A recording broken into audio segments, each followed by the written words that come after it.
Thank you for the invitation to present at the SusQI Showcase today. You've asked me to present on how we embedded sustainable quality improvement into the curricula in the Faculty of Nursing, Midwifery and Palliative Care at King's College London. So I'm going to start with a timeline. The flowchart on the left shows how we embedded the Centre for Sustainable Healthcare Materials into the faculty curricula between 2021, and this was when we joined a pilot project, to the current day when we have a further 5 SusQI leads being trained through our academy membership with the centre. In the pilot project, 10 members of staff undertook the Teaching Sustainable Quality Improvement course and co-delivered the 3-hour workshop using the centre's educator pack as a base for the content, alongside, in the first instance, with our CSH mentor. And we've continued those workshops in the programmes following the next academic year.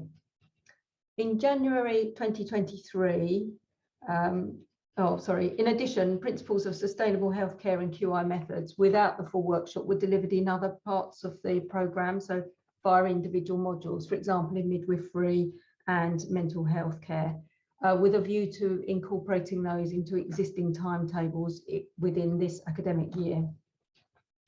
In January 2023, we were accredited with established beacon status with the centre, and the acknowledgement of that achievement led to the option for applying for faculty seed corn funding, and that has allowed us to pay for the academy membership to update the existing leads that we had with additional courses, and also then to provide training for a further 5 new leads.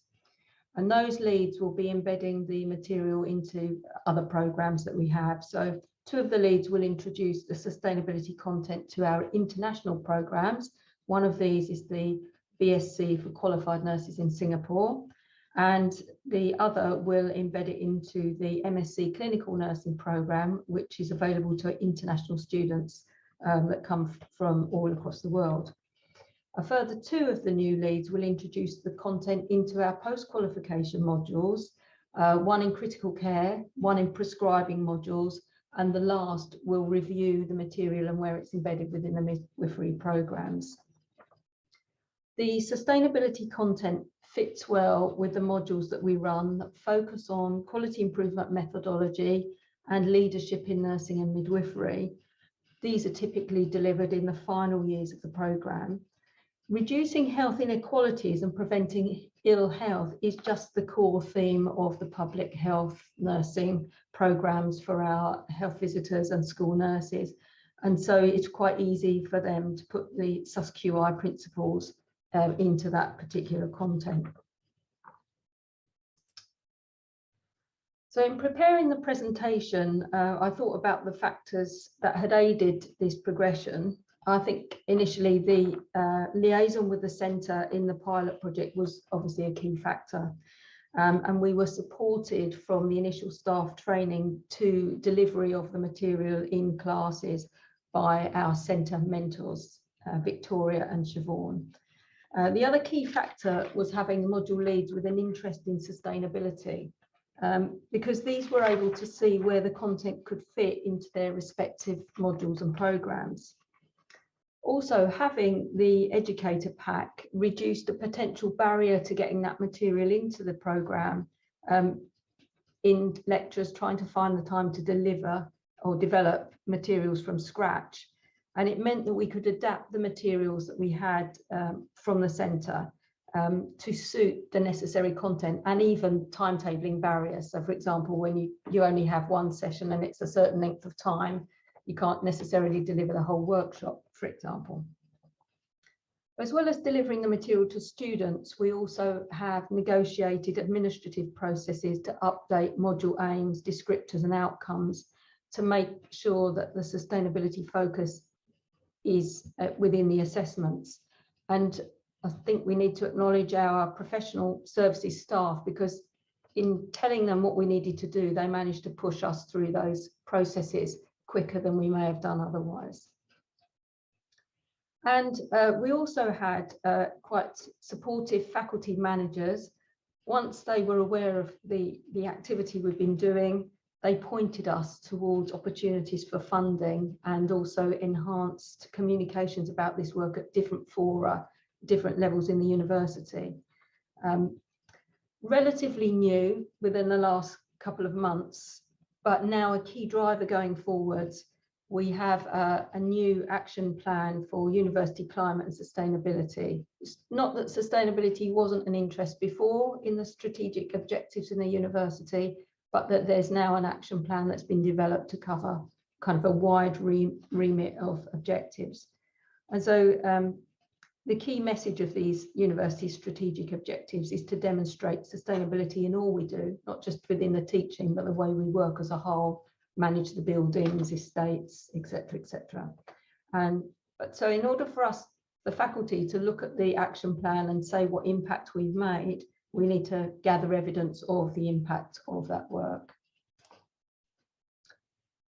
So I'm going to take the adult nursing as an example. On our undergraduate pre-registration programs, we saw the teaching impact in the evaluation of the workshops by the students. They were surprised about the environmental impact of the health service. They noted how their eyes were open to reducing energy waste or preventing waste, and teaching others about these concepts.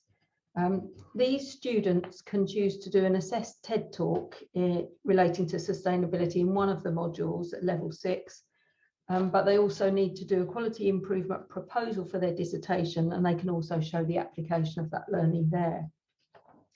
These are the healthcare service leaders of the future, and so their awareness has the potential to influence a change in practice going forward. And we presented these evaluations at the last SusQI Showcase, so I'm not going to focus on those here. Both the workshops were well evaluated by both undergraduate and postgraduate taught students. Instead, I'm going to focus on the actual patient benefit from some of our MSc student quality improvement projects in their own clinical organisations.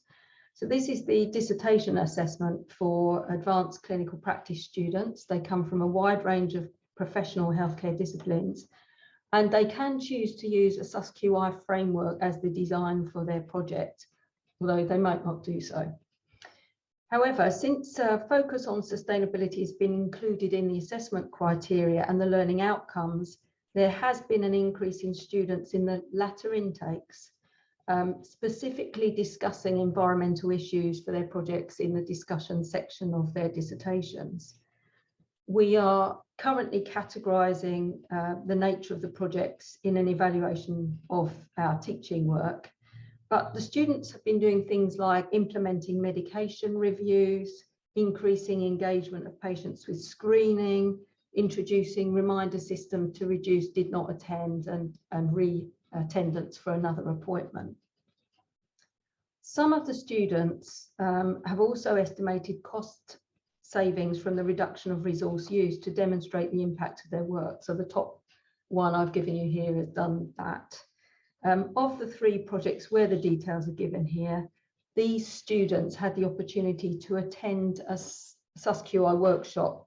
This was an April cohort, and the workshop at that time wasn't embedded within the timetable, but they had an opportunity to attend with the September cohort and may not have done so.